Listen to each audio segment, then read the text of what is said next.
starts now. And that's one of the things I love about the group stage format and the way things pan out in this way. Losing on day one doesn't mean you're out of the competition, but you do have to run the gauntlet to make it back. The winner of this match doesn't qualify. It gives them the opportunity to redeem themselves, and they still have to win another match before they can progress. But they have to cast that out of their minds now, because everything that matters to them is on this board. And here we go. It's Jan Nepomniachtchi who starts with the white pieces. We see a Roy Lopez, a Spanish opening.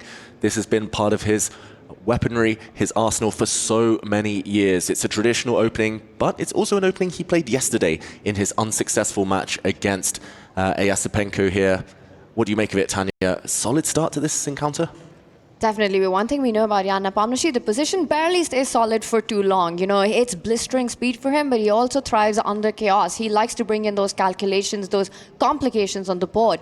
On the other hand, for Artemiev, it's really going to be about trying to steer the battle more towards a positional ground. That's where Artemiev truly shines, you know, provoking Jan Nepomniachtchi to take those brash decisions. Still a very controlled play, and usually this explodes when we see one of the center pawns moving forward and some trades and open lines. It's brewing, it's about to happen, but still a few moves away. Now let me ask you guys a more general question. Yesterday, not just with Jan, but with many players, I think it's fair to say that there was a lot of chaos, but not necessarily always going the way the players would necessarily expect. There were a lot of risks taken that didn't pay off. And that's not just Jan, that's a whole bunch of players yesterday. It felt like it was a bit of a theme for the day. I'm worried, couldn't something backfire if he goes for the fireworks now? Yeah, I think that explains his choice of opening. It's a very quiet start to this game. Yesterday, Jan Nepomniachtchi, he was hit twice in both games by opening shocks from his opponent, Esipenko. And it feels like just the way he's playing, super quick so far, very kind of slow. It feels like he just wants to work his way into the game and at least try to be a bit more in control. Nepomniachtchi definitely wasn't at his best yesterday. Artemiev actually played pretty decently, was unlucky to get knocked down in an Armageddon. But at the same time, just to give Jan credit here, really quick player, thrives on the chaos. He's also played 2 World Championship matches. I mean, Tanya, he knows how to shift gears. That was a problem for a couple of players yesterday, knowing when to pull back on the aggression and when to play more positional chess. Jan has no such issues basically ever. Yes, and I think intuitively he wants to try to create dynamics, and this is exactly what I was talking about. You know, it's Jan Nepomniachtchi. It's not going to stay solid for too long. That pawn break does arrive. Now you've got a bishop trade being offered, but I like how Artemiev's handling it. He's going counter for counter. He also moves a center pawn forward. The bishop's tension between that. A knight under attack. It looks like with the king in the center, the black king in the center, the complications of the line do open up, might favor white just a little bit more. Yeah, if black had one more move, had this exact same position, but had castled his king, we would be talking about Artemiev here fighting for the advantage. But for now, Nepomniachtchi has a small window of opportunity before the black king escapes from the middle of the board to try starting an attack. And there we see on Artemiev's screen, he's pre-moving. He's assuming that the bishops are going to get traded, the dark squared bishops there, and he's going to take back with his queen instantly. Very easy pre-move. No risk attached to that one. It will only happen if there is a bishop trade, and there we go. He saves a few seconds in the process. So we've got a pair of minor pieces left on the board for both players. Black needs to castle, but other than that, things look... I mean, there are 2 pawn islands for each player. The pawn structure is slightly different, I suppose, but there's nothing about this position that's jumping out at me going, oh my goodness, in 2 moves, this is going to be chaos, this is fireworks. This all seemed, well, rather okay, rather normal, but now we're castling opposite sides of the board. And that usually means a race to each other's king. This last move threatens a pawn on the board on the other side. The queen's moved 1 step forward, and a7 is a soft spot here. I'm expecting Artemiev to slide the king over to b8 to defend that pawn. And like you said, it felt like a slow start. But with kings now on the opposite side of the board, we can expect pawn storms, one on the right flank and the other going for the left flank. And stylistically, it should, on paper, favor Nepomniachtchi, who's a much more dynamic player. Artemiev is more strategically minded, very positional, likes to keep control, avoid too many tactics. He's an endgame specialist, Artemiev. But for now, it is hard to envisage anything going too wrong in terms of the king positions, since there have been so many exchanges so far. A first frown from Jan Nepomniachtchi reacting to this knight retreat. maybe hinting that the black knight wants to jump further towards the white king, maybe a bishop for knight exchange in the air. Maybe you can help me understand that. I thought the knight on d5 looked like a great piece because it was stopping white from moving that b pawn forward to b4, for example, because the pawn on c3 would be under attack. Retreating the knight, to me, seems like an interesting choice if the knight isn't being attacked. Yeah, I think it was just a very concrete move. The white knight was also attacked by the black bishop a move ago, just before it jumped away. So maybe trying to go for that trade. Maybe the black knight was trying to jump forward to the g4 square to try and hit the white queen. Watch out for that idea in the near future. But for now, it very much is just a case of slowly improving, a bit cagey. This last move prevents that idea you mentioned of the white pawns stepping forward on the left flank. Tanya, it feels so weird to be talking about slowly improving your positions, tweaking the positions of your pieces, when the players have castled opposite sides. Like, in my brain, I'm expecting fireworks in a couple of moves, but in reality, it is a lot slower than that, isn't it? It is, but I still feel like it's brewing, you know? You still have a lot of majors on the board. You've got your queens, rooks, and I like how all the pieces are in the game. Very often, one of the mistakes that we make in chess is we kind of tend to forget one of the pieces. Right. You know, they're left undeveloped. But look at this. The bishops, knights, the queen beautifully placed. A threat on the board currently. Once again, Jan Nepomniachtchi slides up with the queen, attacking a soft pawn on g7. So black needs to find a way to defend it.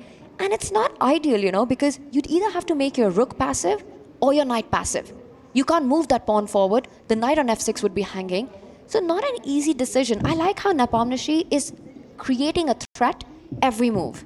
Yes. It feels like even though the position is relatively equal, we're fighting for initiative right now. I think it's fair to say even the knight to h5 is Artemiev saying, I want you to be responding to a threat that I'm producing so that I have the freedom to do what I want to do. But Nepomniachtchi isn't allowing him that opportunity right now. Yeah, this is the third, fourth move in a row that Nepomniachtchi is starting to create threats. And for Artemiev, his knight clearly a bit offside compared to its counterpart in the middle of the board. The white knight looks beautiful. I would say this position is easier to play for white. Maybe that's why Nepomniachtchi has a 2-minute time advantage right now.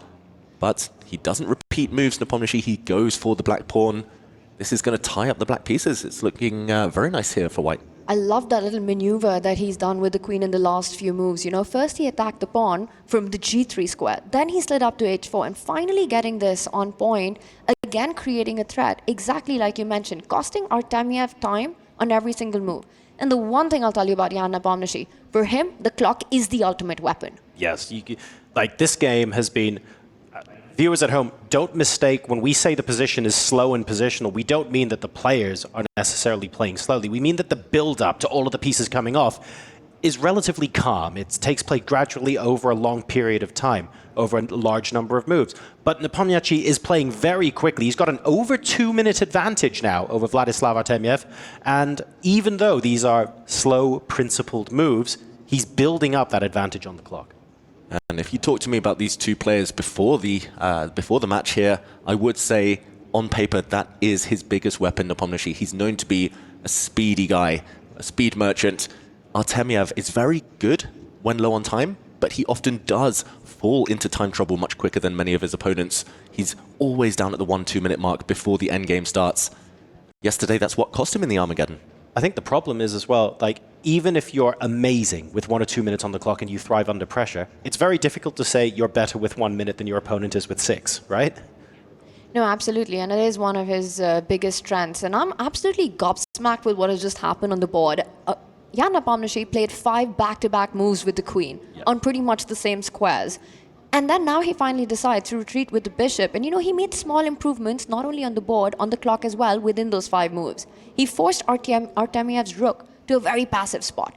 And look at this. From a passive spot for his own bishop, he's now rerouting it to greener pastures, to better diagonals.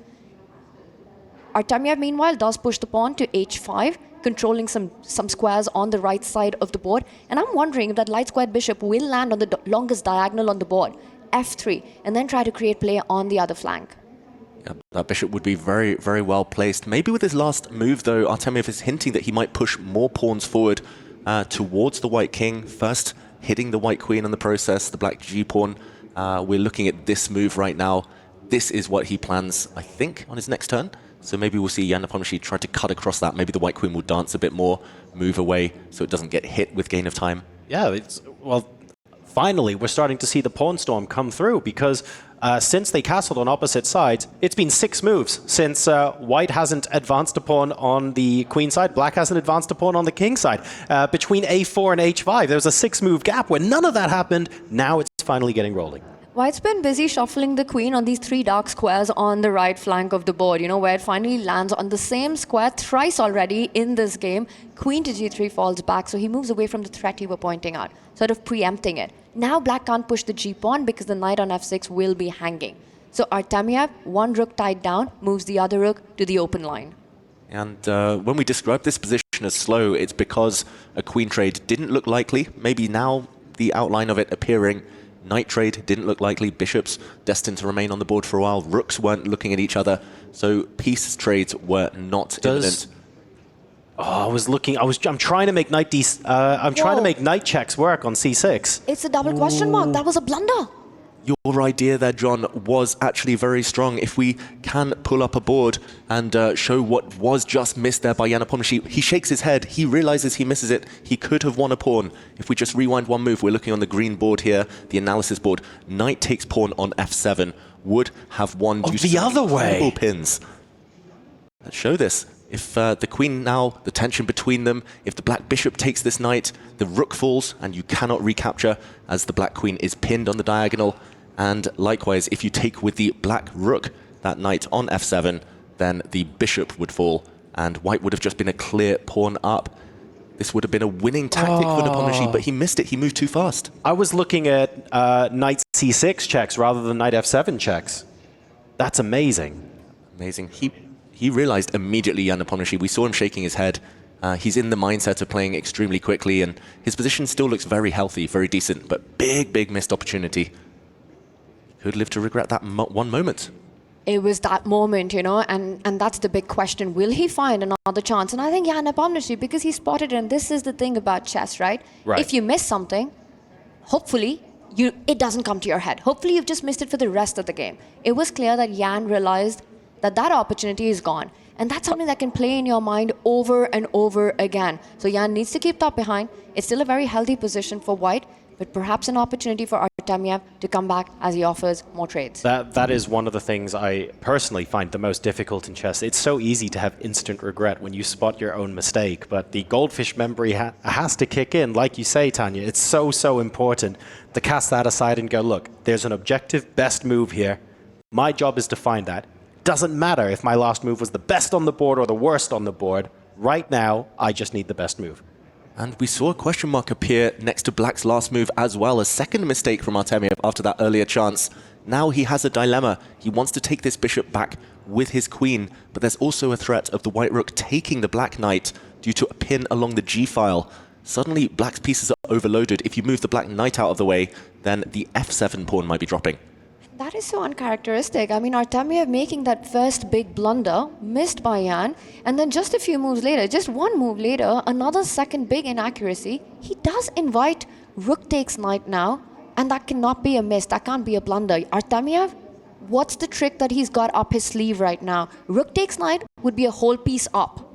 Yeah, you can take this knight with white. This is the move Jan Nepomniachtchi is looking at, calculating right now. That rook is poisoned. I believe he's going to try and use another pin of his own, Artemiev. The black rook here is going to slide across and put pressure on the white knight. It might be holding together, but it's holding together by a thread. And he's down to 2 minutes. Here we go. Rook takes knight. You cannot retake because the white queen would deliver a killer blow on the back rank. Queen takes rook would end in checkmate. That rook is poisoned, but the fact that he's thinking under 2 minutes now, bad news for Artemiev. Absolutely, because then that's a sign that this isn't part of some great tactical combination that you've thought of the entire sequence of moves, but actually something that you had a blind spot on. He goes with the best alternative, lines up, triples down on that knight at the center of the board. You know, you could slide your rook back and defend it, but that would have invited the black pawn forward, again creating big threats. We see the trades, but at the end of it, white's got that interest. You have that extra pawn. It's 5 versus 4 for Jan Nepomniachtchi. And note how both kings are cornered right now. No king likes to be fully cornered with no air to breathe. And there are back rank checkmating ideas for both sides. That is why Jan Nepomniachtchi put his rook right next to the king, cuddling up there in the corner. And he knows he's done the hard work. He's won a pawn. The conversion stage, though, is not going to be easy. It's just queens and rooks. And if the queens come off, rook endgames have such drawish tendencies. It's also a very healthy pawn to have won because you've left black with two weaknesses. They aren't connected to each other. So Jan Nepomniachtchi also has a lot of targets for the long run in this game. You know, active queen, active rook. I'm expecting the other rook, which, like you said, was cuddled up with the king, might join the party on this F line and start targeting the F7 pawn next. I was going to ask you guys about that in the endgame, where the black pawns on the F file and the H file, if everything else came off, feels like it's a lot harder to play with than white's connected pawns that are still on the 7th rank. Definitely. Those isolated pawns, huge weaknesses long term. Queen trade, maybe that helps black in some scenarios, but white still with an advantage. Rook trades help white. Look at this, they're fighting for the first rank now. So many heavy pieces on the first row. Given a question mark, but I think a very healthy, safe, practical move from Nepomniachtchi. It's all about the clock though, under 1 minute, the clock goes red. Artemiev, he's in a race against time and he just hasn't left himself enough on the clock, it feels like. And not enough on the board as well, right? That's a 1 pawn deficit, still continues. Yes, the queen moves back, it's eyeing the pawn in b2, but it also needs to stay connected to its own rook at the back rank, so a threat that can be avoided. That pawn could not have been picked up. Artemiev centralizes his queen. I like how Jan is playing on both sides of the board. You know, he first won a pawn on the right flank, and now he's going for Artemiev's king.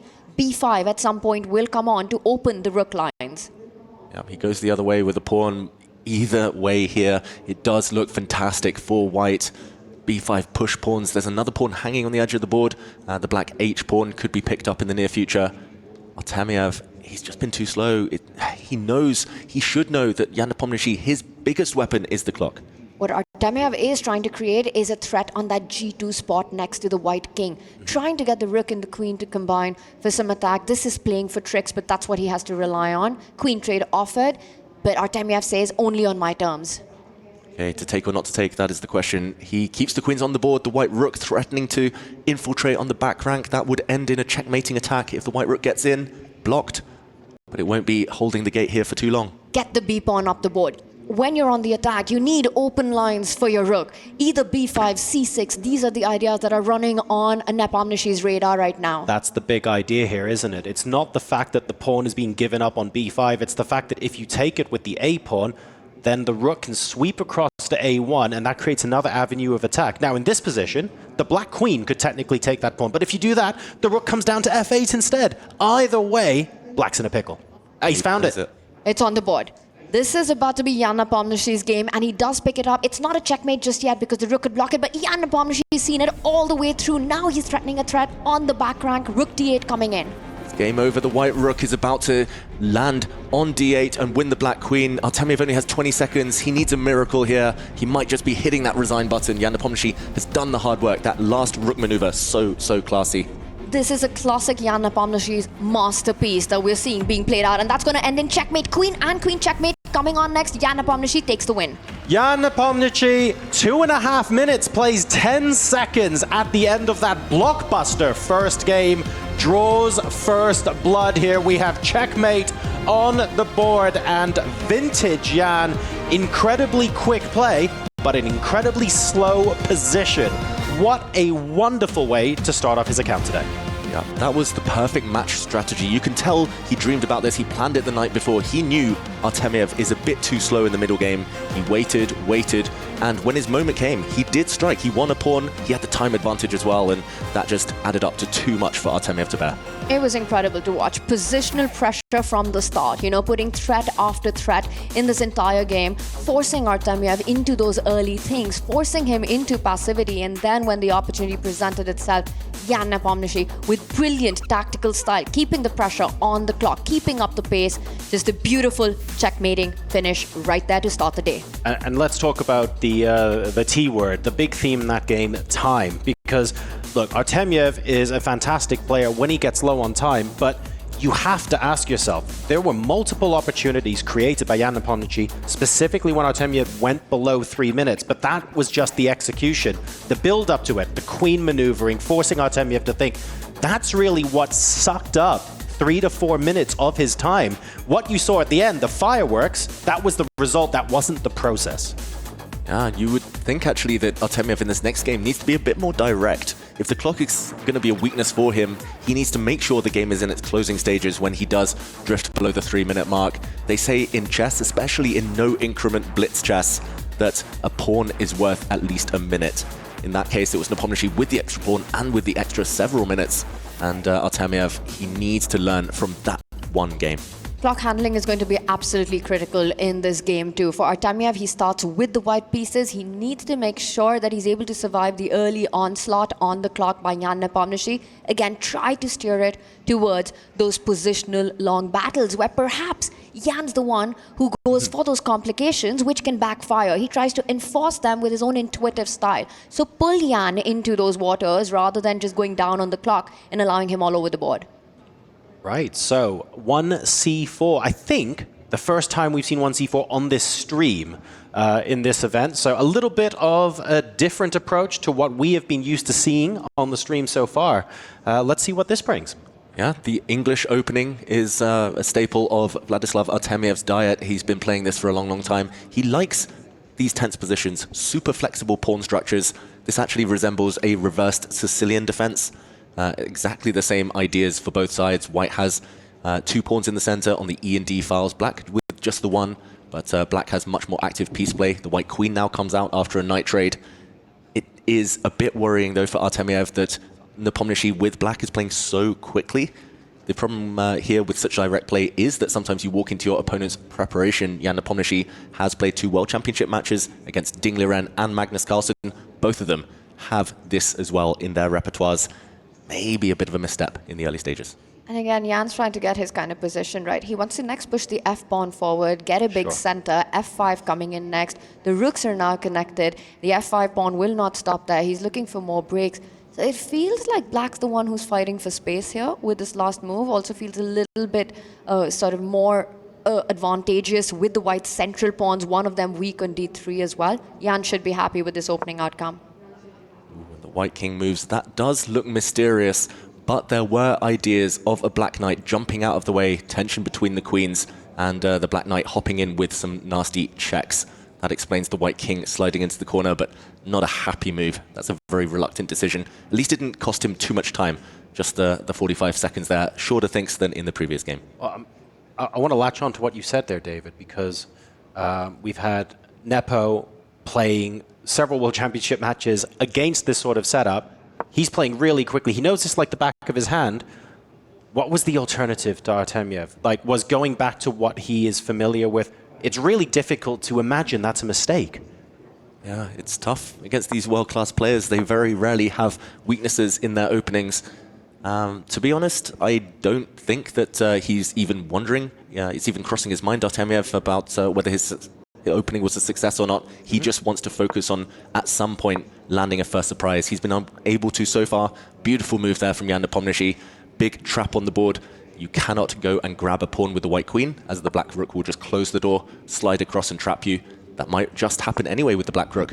There we go, getting active across the board, a rook lift.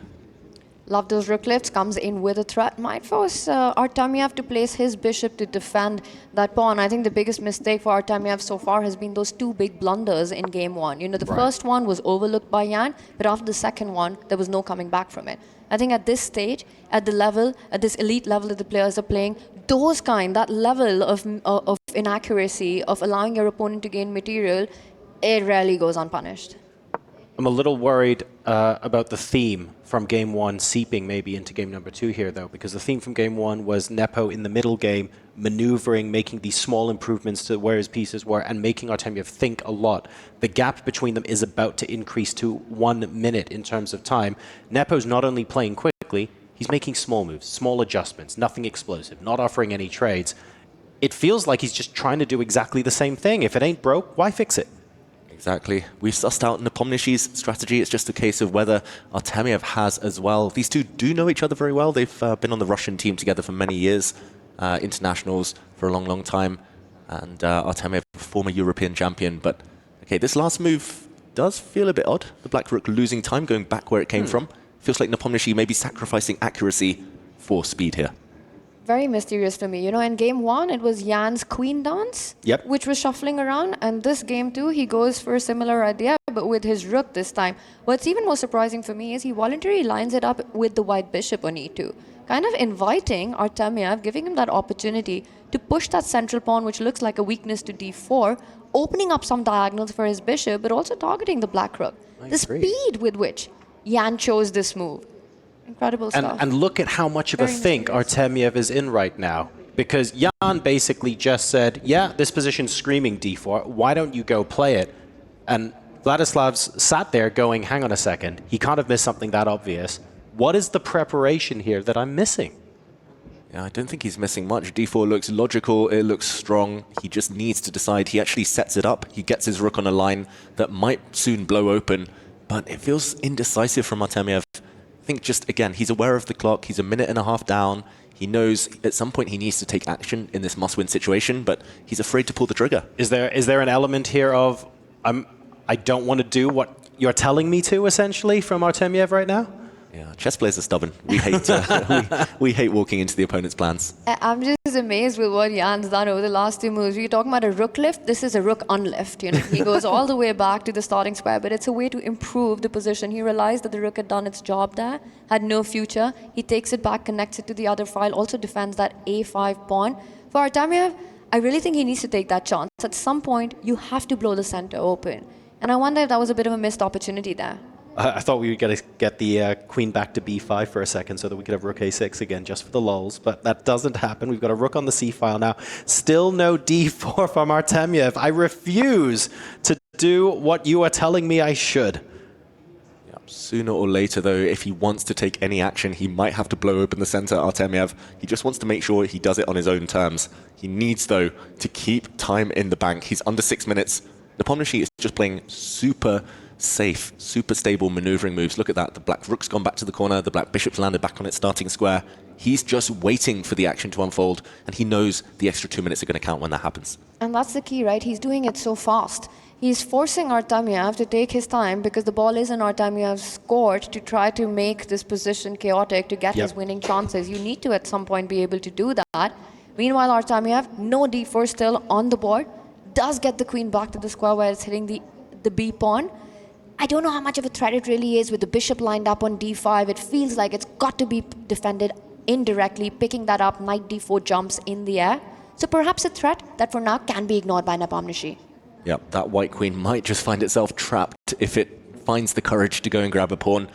But for now, it's in the air, and an interesting decision there from Jan Nepomniachtchi. The white queen, no way home.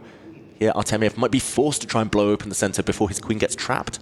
That is a scary spot to have your queen on. You know, you think you're being aggressive with that placement, but it might be too far gone. Absolutely no square to return. If there's a threat on that queen, you lose it on the spot. So he does finally get the move in. There we go. Creating an escape route for the queen to come back to as well. d4, a decision that had to happen sooner or later. I mean, that took an awful lot of convincing, to be perfectly honest. This position's been screaming for d4 for a while now, and Artemiev's been thinking of opportunities, of ways to defer that, maybe to take Jan a little bit more out of his comfort zone, or at least out of the preparation that he had for this game. Finally, though, d4 has been played, and the position is about to open up a bit. We're taking with the e-pawn as well, so white still has a central pawn, but it's now very much isolated. Yes, and I don't think this is what Artemiev planned all along. I think he just panicked there because the white queen needed an escape route, needed to get back. Now a queen trade offered. Any endgame here looks very safe for black. He needs to win here with the white pieces, Artemiev. I think he's going to try and run away from that trade.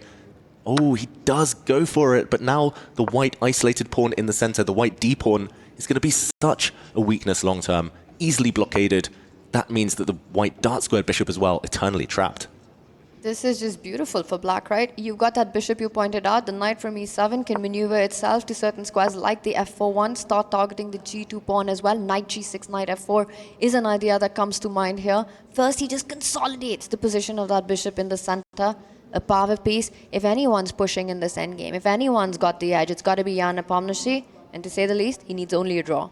It is worth pointing out that, of course, the white bishop on c3 is babysitting the pawn in the middle of the board. But to be fair, the black bishop on f8 is also doing a similar job. So both players are now going to be entering a phase of just trying to improve the positions of their pieces back to a little bit slower positional play. The problem is Artemiev can't afford for that to happen in a must-win situation. 100%. And also, you said the pieces are fine, the pieces are in balance, but the pawn formation, not at all. It's white with the 3-pawn island, the d4 weakness, an easy target for black, and already Jan setting that up. He lines the rook against it, so something to play for. Meanwhile, a super healthy pawn structure for Jan Nepomniachtchi himself. Much easier to play faster if you're black here. Yeah, you can almost pre-move just putting the black knight in the center on an outpost that cannot be touched. Maybe there'll be a knight trade long term, but any exchanges only guide black towards safety. White knight actually goes the other way, bit of an odd circuit, odd direction for it. But yeah, bishop's coming off, helps black to get closer to the draw. Knight's coming off, also bring you closer to safety. This is a dream position for Jan Nepomniachtchi. And he just keeps improving it, slowly but steadily. He's focused on those central squares, the center pawn, but he also creates space for his king to move forward. He's also eventually threatening the f-pawn, f5 advance, to kick this bishop out as well, to activate his own pieces further. That pawn might not stop there. It might move even further up the board. Preempting that, Artemiev falls back. Oh, this is torture. You just can't improve your pieces with white. You have no pawn breaks. That is so important in chess, in middle games, in end games, being able to blow open the position with your pawns, open lines for your pieces. Here, all of white's pawns are pretty much stuck. On the queen side, in the center. On the king side, you can push, but it doesn't really help anything. This is very, very difficult to find a useful, productive plan. Full control. And speaking of productive plans, the way Jan has placed his pawns, what he wants to do is also double up on the D line. He's made it possible by pushing the white bishop back to play the rook to D7 and get the other rook into the game, the one that's had this entire journey, this whole game that it has. It's taking a rest right now. It's taking rest right now, but that's the plan that's in the air. He first attacks the white rook. Also a beautiful bishop, making sure that the other rook cannot come to the defenses of that central pawn. Yeah, white's pieces look very discombobulated compared to black right now. Really difficult to get the rooks onto the same file. He can't move across the c3 because the knight's protecting. You don't really want to swap off the light squared bishop because then black's light squared bishop has this absolutely beautiful outpost in the middle of the board, and you spend more time trying to get rid of that. The other rook can come up to a5 to defend it as well, so you don't even need 2 moves to defend it again. This is black tying white in knots right now. Like, it's so much easier to come up with a plan if you're playing with the black pieces. It's Dante's Inferno, right? The deeper you look, the more problems increase for white, layer by layer, level by level. The seventh circle of Nepo. It's all about getting 1.5 points, getting first past the post, but it's all about those outposts on the board. It's the black bishop sitting pretty, can never be moved, and that square you've been mentioning as well. D5 can never, ever be challenged. Dante's Inferno continues.